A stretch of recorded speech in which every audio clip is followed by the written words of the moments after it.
ராமாய ராமபத்ராய ராமச்சந்திராய வேதசே ரகுநாதாய நாதாய சீதாயா பதயே நமஹ.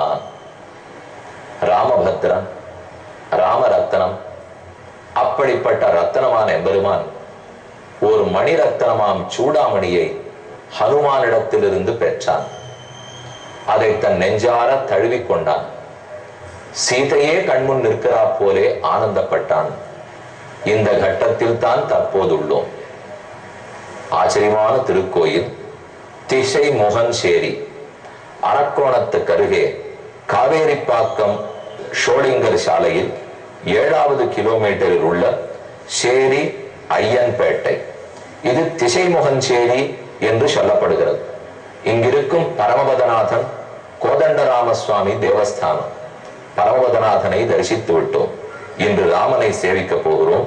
மூலவரும் உற்சவரும் அருகருகே வெகு அழகாக எழுந்தருளி உள்ளனர். இதோ கோதண்டராமர் நடுவிலே ராமன் வில்லை பற்றி வலதுபுறத்தும் இடதுபுறத்துமாக சீதை, இந்த புறத்தே இலக்குவன். இவர்களை தள்ளி ஆஞ்சநேய சுவாமி கைகளை கூப்பிக் கொண்டு ராமனை நோக்கியே திரும்பி எழுந்துள்ளி உள்ளார். எல்லா இடத்திலும் ஆஞ்சநேயர் கூட இருப்பார். ஆனா நம்மை பார்த்திருக்கலாம், அல்லது சற்றே ராமனை நோக்கி இருக்கலாம். இங்கு நன்கு திரும்பி ராமனுக்கு பக்கவாட்டிலேயே தரிசித்துக் கொண்டு எழுந்துள்ளி இருக்கிறார். மூலவர்களை எல்லாம் தரிசித்தோம். இனி உற்சவரை சேவிக்க போகிறோம். இது அருகில் உற்சவருடைய திருமுகத்தை சேவித்தால் அவ்வளவு புன்னகை, மந்தஹாசமான சிரிப்போடு எழுந்துள்ளி இருக்கிறார். ரூப ஔதாரிய குணைகி பும்சாம் திருஷ்டி சித்தாபகாரணம்னு ஸ்லோகம். ராமன் தன்னுடைய பேரழகாலும் பேச்சாலும் விலாசங்களாலும் சிரிப்பாலும் இதால் காண்பவர்களுடைய மனதையும் கண்ணையும் பறிக்கிறான். அதே போலத்தான் இங்கு ராமன் எழுந்துள்ளி உள்ளார். சீதை ஒரு புறம் சற்றே ராமனுக்கு அருகில் சாய்ந்து அவளும் சிரித்த சிரிப்பு மாறாமல் சேவை சாதிக்கிறாள். பக்கத்தில் லக்ஷ்மண சுவாமி, இதோ ஆஞ்சநேயர் உற்சவர் கைகளை கூப்பிக் கொண்டு இடது திருக்கைக்கு கீழே கதையை வைத்துக் கொண்டு நமக்குன்னு தரிசனம் கொடுக்கிறார். ராம ஆயத்தனம், ராமனுடைய பரிவாரம். அதில் இந்த 4 பேரையும் இன்று சேவித்துக் கொள்ளும் பாக்கியம் பெற்றோம். நமக்கு இன்று இந்த 4 நாட்களாகவே வைகுந்தநாத பெருமான் பரமபதநாதன், அதே போல இப்ப ராமச்சந்திரன், முன்னாள் ஆழ்வார் ஆச்சாரியர்கள், இந்த சன்னதிக்குன்னு இருக்கிற தனிச்சிறப்பான கருடன், அனைவரையும் சேவிக்க பெற்றோம். புத்தாண்டும் பிறந்திருக்கிறது. ஒரு புது கோவிலுக்கு வந்து சேவிக்கலாமே. இந்த கோவில் பழைய கோவில். நாம் இதுகாரும் இந்த கோவிலை தரிசிக்கவில்லை என்றால் நமக்கு புது கோவில் தானே. ஆனால் இங்கிருக்கும் பெருமான் ராமனை அவசியம் வந்து சேவிக்கணும் என்று வேண்டிக் கொண்டு விட்ட இடத்திலிருந்து தொடர்வோம்.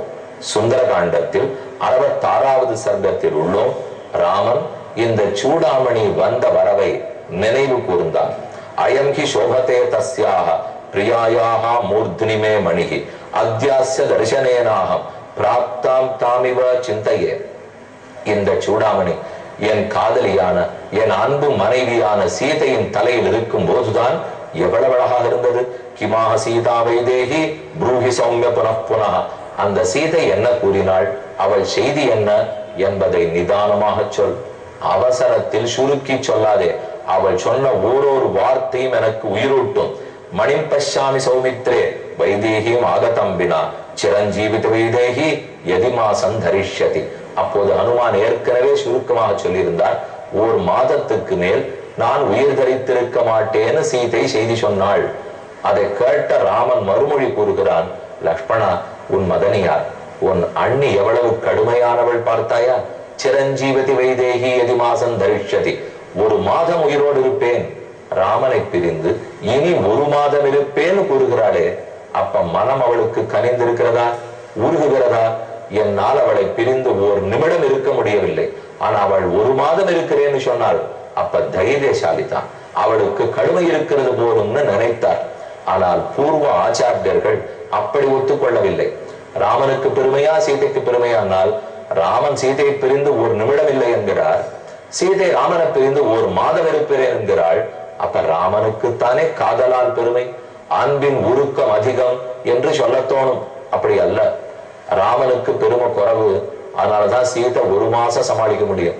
சீதைக்கு இருக்கிற பெருமை, சீதையின் பண்புகள், குணநலன்கள் அது எவ்வளவு உயர்த்தியாக இருந்தால் ராமனால் ஒரு நிமிடம் கூட பிரிய முடியாமல் தவி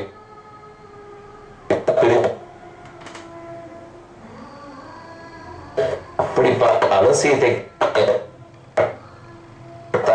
க்ஷணம் வீர ஜீவேயம் வினாதாம் அசி, வினாடி என்னால் இருக்க முடியாது. அந்த கண்ணழகு என்னை எவ்வளவோ துன்பப்படுத்துகிறதே, இப்போதே என்னை கொண்டு போய் அவள் இருக்கும் இடத்தில் போடுங்கள். நதிஷ்டேயம் க்ஷணமபி பிரவருத்திம் உபலம்பெஜ நயமாமபி தந்தேசம் எத்திர திருஷ்டா மம பிரியா, எங்கு என் பிரியை கண்டீர்களோ அந்த இடத்தில் கொண்டு போய் என்னையும் போடுங்கள். ஆண்டாளுடைய பாசுரம், கோவர்த்தனத்துக்கு என்னை உய்த்திடுமின், யமுனை கரைக்கு என்னை உய்த்திடுமின். யமுனை ஆற்றங்கரையிலே கண்ணன் ராசக்கிரீடை செய்தான், அங்கு கொண்டு போய் என்னை போடுங்கள், அப்பதான் என் உயிர் தரிக்கும். கோவர்தனோத்தரணம் பண்ணினாலே அந்த கோவர்தன கிரியிலேயே கொண்டு போய் என்ன போடுங்கள், அப்பதான் தரிப்பேன். கண்ணன் எங்கெங்கு என்னென்ன சேட்டித்தம் செய்தானோ அங்கு கொண்டு போய் போட்டால் தான் நான் உயிர் வாழ்வேன். ஆண்டாள் பாடினாள், வாட்டன் தனிய வீசியிலே. ஆண்டாள் பட்ட பாட்டுக்கு தாராயினும் தன்பொன்பதாயினும் என்ன ஏதோ ஒரு துளசி, அந்த துளசியை கொண்டு வந்து ஆண்டாள் முகத்துக்கு பக்கத்துல வீசணுமா. அது கண்ணனுடைய துளசி, கிருஷ்ண துளசி, அது பட்டால் தான் உயிரே தரிக்கும். பெருமானுடைய பீதக வாடை, வண்ண வாடை கொண்டு வாட்டம் தனிய வீசியிலே பகவானுடைய திருமேனியில் சாத்தப்பட்டிருக்கிற சின்ன ஆடை, அதை கொண்டு வந்து முகத்துக்கு பக்கத்துல வீசினா அந்த வாசனை பட்டாவது போகிற உயிர் கொண்டு வருகிறதா. இதெல்லாம் காதலால் பிணைந்து அது ஒரு கிருஷ்ண காமமாய் பக்தி என்னும் காதலில் வசப்பட்டிருந்தால் பிரிவாற்றாமையால் பக்தன் இப்படித்தான் துடிப்பான். பக்தன் பரமனை விட்டு துடிப்பது இருக்கட்டும், இங்கே பரமனான ராமன் தன் பக்தையான சீதையை பிரிய மாட்டாமல் துடிக்கிறார். பிரியோகி ஞானினஹ அத்யர்த்தமஹம் சஜமம பிரியா பகூனாம் ஜன்மநாமந்தே ஞானவான் பாம் பிரபத்யதே வாசுதேவ சர்வவிதி சமஹாத்மா சுதுர்லபா. கண்ணன் கீதையில ரொம்ப ஆச்சரியமா சாதிக்கிறார். எத்தனையோ ஜென்மங்கள் பிறவிகள் கழித்துத்தான் ஒருத்தனுக்கு பக்தி ஏற்படுகிறது. அந்த பக்தியால் கனிந்து காதலால் உருகி நம் கண்ணனை விட்டு பிரிய முடியாது, ராமனோடு தான் இருப்போம் என்று ஒரு ஜீவன் ஏங்குகிறான். நாம இந்த ஜீவன் ஏங்கறத உயர்த்தி நினைச்சிருப்போம். எவ்வளவு வாழ்க்கையில கட்டப்பட்டவர் இப்படி ராமன் ராமன் ஏங்குறாரே. ஆனா பெரியோர்கள் கூறுறது என்ன தெரியுமோ, இவன் ஏங்குவது இருக்கட்டும், இவனை எத்தனை காலமும் அடைவோமா அடைவோமான்னு அவன் ஏங்கி கொண்டிருக்கிறான். அப்ப ஒரு ஜீவன் பரமாத்மாவை நினைத்து தவிப்பதை விட இந்த ஜீவன் எப்படியோ கெட்ட வழியில் போகிறானே, நாம் காத்து கொண்டிருக்கும் போது நம்மிடத்தில் வர மறுத்து எங்கேயோ தவிக்கிறானே என்று உணர்ந்திருக்கிற கடவுள் எவ்வளவு தூரம் நம்ம நினைத்து தவிப்பார். ஒரு குழந்தை அப்பா அம்மாட்ட கோவிச்சு விட்டான், இளைஞன் வீட்டை விட்டு எங்கேயோ பறந்து போயிட்டான், அந்த இளைஞனுக்கா தவிப்பு இருக்கும்? என்னமோ நாம அப்பா அம்மாவை வஞ்சம் தீர்த்துடணும் ஒரு வேகம் கோபம் காணப்படும். ஆனா அந்த கோபத்தை நினைச்சு தாய் தந்தையர்கள் கோபப்பட முடியாது. ஓ, தன் தலையில் தானே மண்ணை போட்டுக்கிறானே, இவன் மரணமே திருந்தனமே, அந்த கட்டமா அவர்களுக்கு தானே. இது வாழுக்கு கட்ட 40-50 வருஷம், அப்புறம் ஒன்னும் பிள்ளை போட போறான், இல்ல அப்பா அம்மா போட போறான். ஆனா அப்படியா பெருமானுக்கும் ஜீவாத்மாவுக்கும் ஒழிக்க முடியாத சம்பந்தம். ஆகவே பெருமான் நம்ம நினைத்து அவ்வளவும் துயரப்படுகிறான், எப்ப வருவான்னு துடிக்கிறான். அதைத்தான் இங்க இருந்து தெரிஞ்சு போறோம். கிமாக சீதா ஹனுமன் தத்துவத கதையஸ்வமே ஏதேன கரு ஜீவிஷ்யே பேஷஜே பேஷஜே நாதுரோ யதா. எப்படி ஒரு வியாதி நோயாளிக்கு மருந்து கொடுத்தால் உயிர் நிற்குமோ, நான் ஒரு நோயாளி, எனக்கு மருந்து சீதை பேசின பேச்சுகள் அதை எடுத்து சொல். மதுரா மதுராலாபா கிமாக மம பாமினி மத்வினிதீனாவராரோஹா ஹனுமன் கதையஸ்வமே. ரொம்ப இனிமையா பேசுவளே சீதை. மதுரா மதுராலாபா, அவள் இனிமையானவள். மதுராலாபா, இனிமையாக பேசக்கூடியவள். மத்விஹீனாவராரோஹா, என்னை விட்டு பிரிந்த அந்த பெண் என்ன பேசினாள்? துக்கா துக்கதரம் பிராப்திய கதஞ்சீவதி ஜானகி. துக்கத்தின் மேல் துக்கம், அடிமேல் அடி விழறதுன்னு சொல்ல முடியும்.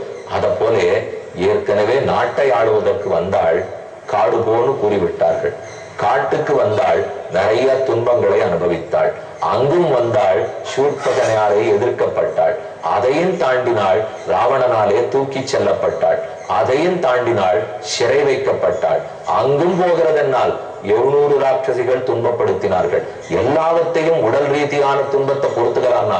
மனதளவில் ராவணனாலே இணங்கு இணங்கு என்று பாதிக்கப்பட்டாள். துன்பத்துக்கு மேல் துன்பம் எப்படி தாங்கி இருக்கிறாள், அவளை பத்தி கூறு என்று ராமன் கேட்க, 67வது சர்க்கம். இந்த ஒரு சர்க்கம் இதுக்கு அடுத்த சர்க்கம் 68வது சர்க்கத்தோட சுந்தர காண்டம் முடிவடையும்.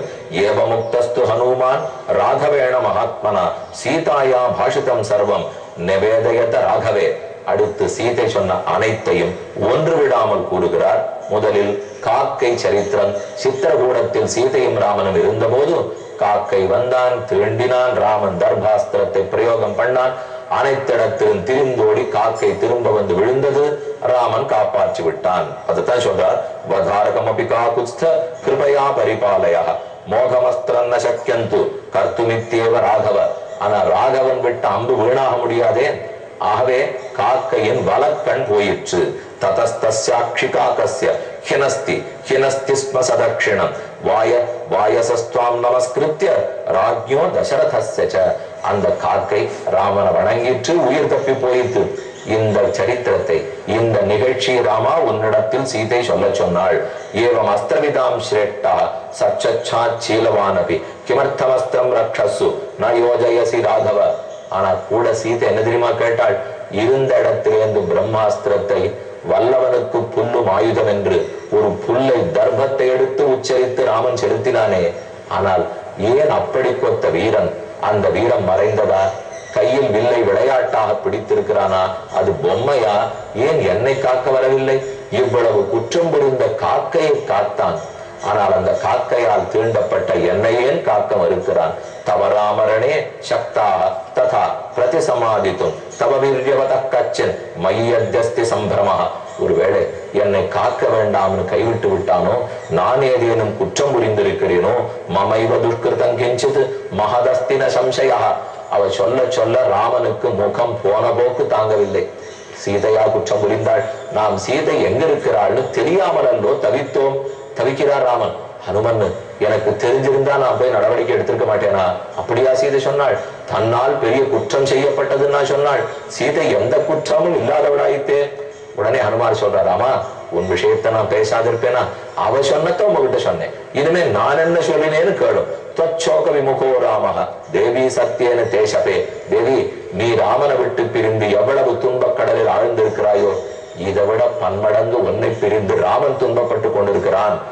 இதை சொன்னார்னு உடனேதான் ராமனுக்கு உயிரே வந்தது. ஓ, நம்ம விஷயத்தையும் சொல்லியிருக்கார் போட்டிருக்கு.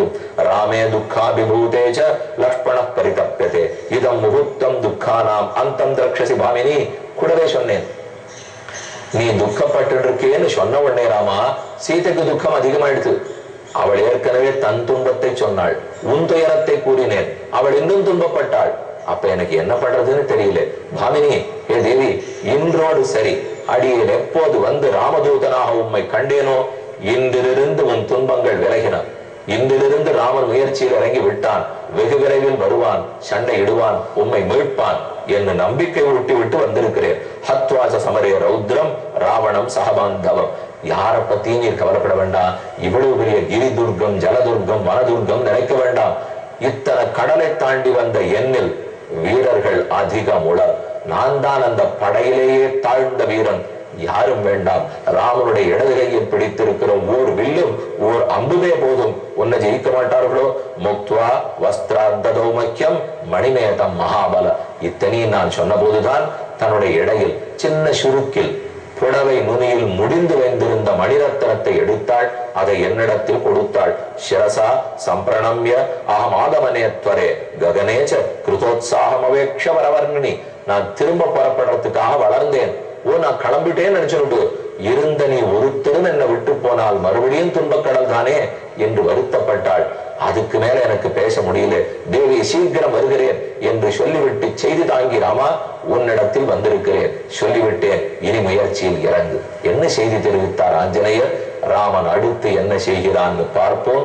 தற்போது திசை முகன் சேரி ராமனிடத்தை விடை பெற்று புறப்படுவோம்.